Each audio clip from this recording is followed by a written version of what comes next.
কক্সবাজারের হোটেল স্টাইলে লইট্টা শুটকির ভুনা তৈরি করব। প্রথমবার খাওয়ার পরে এতটাই ভালো লেগেছিল, তারপর থেকে আমি যখনই শুটকি ভুনা বাড়িতে তৈরি করি ঠিক এইভাবেই তৈরি করে থাকি। প্রথমেই এখানে লইট্টা শুটকিগুলোকে ছোট করে কেটে নিয়ে শুকনা খোলাতে একটু টেলে নিতে হবে, যতক্ষণ না পর্যন্ত খুব সুন্দর একটা সুঘ্রাণ আসে। ভালোভাবে ভাজা হয়ে গেলে দিয়ে দিচ্ছি এখানে পানিটা দিয়ে আমি চুলাটা বন্ধ করে এভাবে রেখে দিব আধা ঘন্টার জন্য। তারপরে ভিতর থেকে কাঁটাটা বেছে ভালোভাবে পরিষ্কার করে পানি দিয়ে ধুয়ে নিলেই হয়ে যাবে। এবার আমি পরিমাণ মতো তেল দিয়ে নিয়েছি, তারপর গোটা গোটা রসুন আর কয়েকটা শুকনা মরিচ ছোট করে কেটে দিয়ে দিয়েছি। এবার আমি শুটকিটা বেছে ধুয়ে রেখেছিলাম সেটাই দিয়ে দিলাম। এখন সব কিছুক্ষণের জন্য একটু ভেজে নিতে হবে।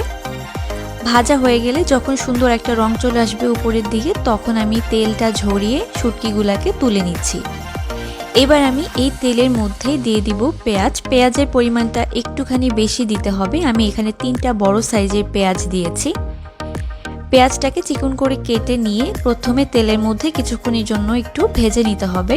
যখনই রংটা পরিবর্তন হবে এবং একটু হালকা নরম হয়ে আসবে, তখন এখানে সামান্য পানি দিয়ে দিলাম 1 চা চামচ পরিমাণে রসুন বাটা, খুবই সামান্য পরিমাণে আদা বাটা। অনেকে আদা বাটা দিতে চান না, সেক্ষেত্রে না দিলেও হবে। এখন এই মশলাটাকে সামান্য একটু কষিয়ে নিয়ে দিয়ে দিব অল্প করে পানি। তারপর এখানে দিয়ে দিচ্ছি শুকনা মশলা, 2 টেবিল চামচ পরিমাণে দিয়ে দিচ্ছি শুকনা মরিচের গুঁড়া। মরিচের গুঁড়াটা আপনাদের স্বাদ মতো দিবেন, তবে শুটকির রেসিপিতে ঝালটা একটু বেশি হলেই ভালো লাগে। তারপর দিয়ে দিলাম 1 চা চামচ পরিমাণে হলুদের গুঁড়া আর স্বাদ মতো লবণ। এবার মশলাগুলোকে খুব অল্প একটু পানি দিয়ে আমি ভালো করে কষিয়ে নিব। আর এই পর্যায়ে কিন্তু তেলটা একটু বেশি মনে হলেও শুটকিটা রান্না করতে করতে এই তেলটা একেবারেই টেনে নেবে। তারপর আমি ভেজে রাখা শুটকিগুলোকে দিয়ে এই মশলার সাথে প্রথমেই কিছুক্ষণ একটু কষিয়ে নিব। কষিয়ে নেওয়ার পরে যখনই দেখবেন ভালোভাবে কষানো হয়ে গিয়েছে আর অনেকটা ভাজা ভাজা হয়ে এসেছে, তখন খুব অল্প পরিমাণে পানি দিয়ে দিতে হবে। আমি এখানে প্রায় 1 কাপ পরিমাণে পানি দিয়ে দিয়েছি। আর আমি এখানে আরও দিয়েছি সামান্য একটু কুচানো রসুন। এবার চুলার আঁচটা মিডিয়াম করে ঢাকনা দেওয়া ছাড়াই রসুনটা সেদ্ধ হয়ে আসা পর্যন্ত এই শুটকিগুলোকে রান্না করতে হবে।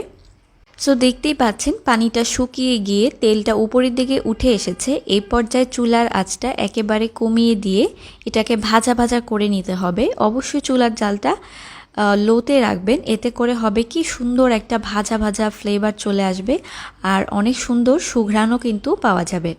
তো দেখতে পাচ্ছেন কিছুক্ষণ ভাজার পরে কিন্তু তেলটা একেবারেই টেনে গিয়েছে আর অনেকটাই ভাজা ভাজা হয়ে গিয়েছে।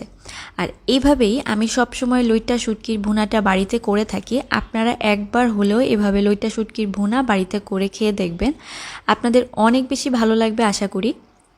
আর এই ভুনাটা আপনারা যে কোনো কিছু দিয়েই কিন্তু খেতে পারবেন। সবাই ভালো থাকবেন। আল্লাহ হাফেজ।